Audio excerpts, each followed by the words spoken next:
Some exciting news, tonight January 16th at 6 p.m. Pacific Time, the PTS for PUBG on Xbox One and PS4 will receive an update. And that update is Update 6.1, which brings us the new map Karakin, the new vehicle, the motor glider, Survivor Pass Shakedown, and a bunch of other changes, so let's get right into it and see what all is included. Before we get started, if you end up enjoying the video or if you find it useful, make sure to hit the like button and subscribe to stay up to date on everything PUBG.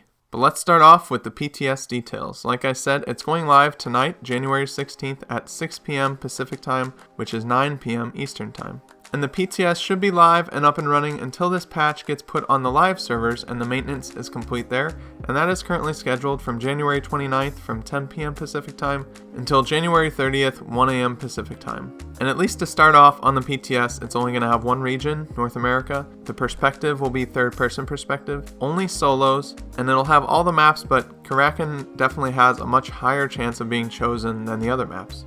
So at least as far as these notes are concerned, there's no featured map in this PTS, it's just random. So you do have a chance of getting Erangel, Miramar, or Sanhok, but you have a much higher chance of getting the new map, Karakin. And let me just start off, I don't know exactly how to pronounce this map's name, because there's no pronunciation actually listed in these patch notes. I've heard Karakin, I've heard Karakin. I've said Karakin since I've started covering it, and so I'm just going to keep it that way for consistency's sake. Once we do find out the exact way to say it, I'll obviously change it.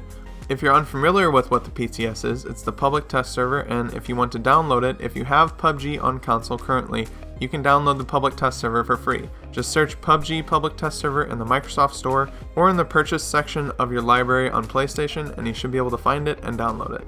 Now, I went over some details about Karakin in previous videos this week, so I'm not going to go into extreme detail here, but I will go over it briefly.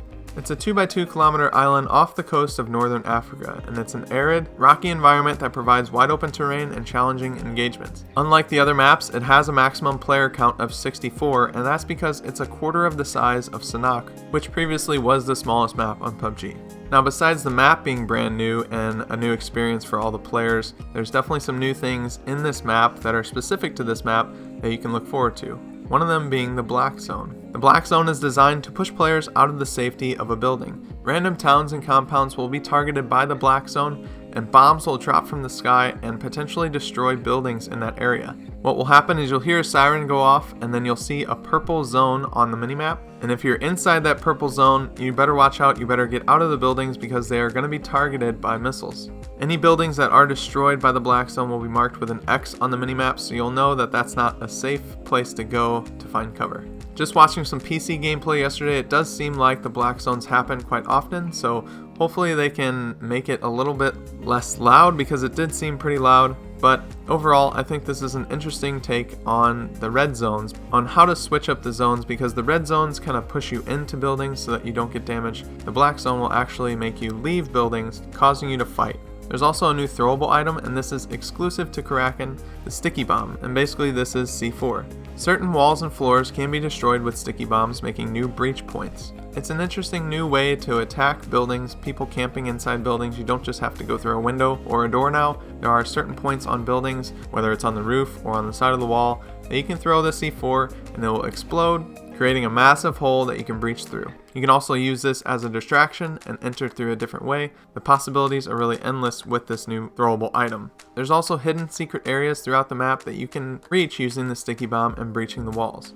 Also, the weakest walls will have bullet penetration, and this will completely change engagements indoors. If you know somebody is right around the corner, you can shoot through the wall to potentially kill them instead of having to go through. And just so you know, frag grenades are not on Karakin. Sticky bombs are the replacement for frags on this map. And when you throw a sticky bomb, it takes a few seconds for it to detonate. You don't have to push a trigger to detonate it again. It just takes a few seconds and then it explodes. Now let's go over the new vehicle, the motor glider. The motor glider is available on Erangel and Miramar. It has two seats, one for a pilot and one for a passenger who can shoot and use any weapon from the back seat. Now if you're by yourself in the motor glider, you can switch seats and shoot from there and you'll still glide. Obviously you'll want to get back in the pilot's chair to take back control eventually, but you can have dogfights solo out of the air. At the start of each match, there will be 10 motor gliders spawned throughout, and there are 40 set locations that the motor glider could spawn in. Thanks to player IGN, we know exactly where those points are.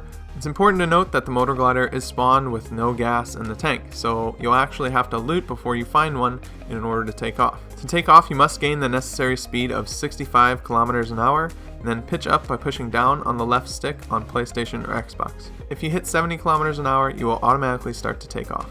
You give the engine more power by pushing the right trigger and less power by pushing the left, and then you control the pitch and roll of the plane with the left stick. It might be confusing at first, but I think it'll be easy to get used to once we get in it.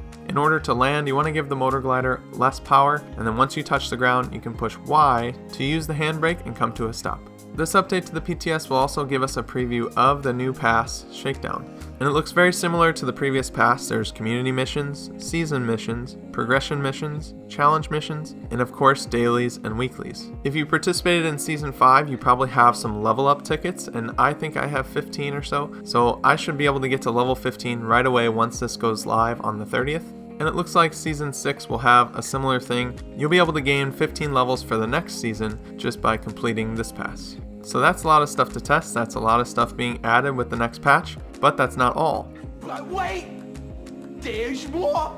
There's also been a loot balance change to Erangel and Miramar. They increased the AR spawn amount by 20% on Erangel and slightly decreased gas can and handgun spawns. And on Miramar, there's been an increase of 22% to overall loot being spawned and an additional 22% to the number of ARs. This means the total number of AR spawned on Miramar is now 44% higher than before, and I'm very thankful for that, as Miramar is my favorite map. It definitely has a loot problem, and with this increased loot, I'm hoping that more people will see how good it is too. Go ahead and leave a hate comment about Miramar or me in the comment section below. I really don't care. I still like the map. Now on the PTS, it does say that we're going to have a random map selection. We're not going to have a choice, but once this goes to the live server, we should have a featured map, which will be Karakin, and then the three others, Miramar, Erangel, and Sanhok. But you might be thinking to yourself, what about Vikendi? There should be 4 other maps. Well, Vikendi is being taken out with this patch, and it's being replaced by Karakin. But that doesn't mean that the map is gone forever. I always feared that adding another map to the game would increase queue times or make it impossible just to find the map that you want to find without map selection. And it looks like PUBG thought the same way, and so they decided to remove one of the maps when they added one. So they're going to have a rotation, and for the first rotation, Vikendi will rotate out to make room for Karakin. Maps that are rotated out will still be available to play in custom games, and while they're out, they will be worked on, it looks like, as they look to improve Vikendi and make it better when they bring it back. They do mention in here that if queue times get too long, they can take out the featured map and just make everything random again, but I'm hoping that they keep the featured map, so if you want to play Karakin, you can play Karakin, and if you want to play the other maps, you can do that as well. There's some new sounds being introduced with this patch. The gun handling sounds have been renewed, and I think you'll notice this right away. It's pretty apparent once you reload a weapon that the sound has changed. And there's also some changes to the vaulting sounds.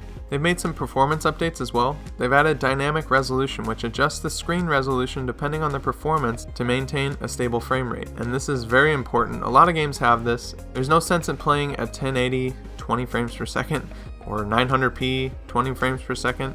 If they have to lower the screen resolution to get the frames at a stable 30 frames per second, I'm perfectly fine with that. There will be a toggle option in the settings to change this to dynamic resolution, so if you want to prioritize frame rate even more, this is a good way to do it. They're going to sharpen post-processing to provide clearer visuals and improve ambient occlusion to produce more realistic shadows. There's a couple bug fixes in here, but I'm not going to go over everything. Nothing really caught my eye as a huge bug that needs to be fixed on this patch. But that's a ton of information, a ton of new features and new things to discover with this patch, so I'm very excited to play it on the PTS and then jump over to the live servers on January 30th.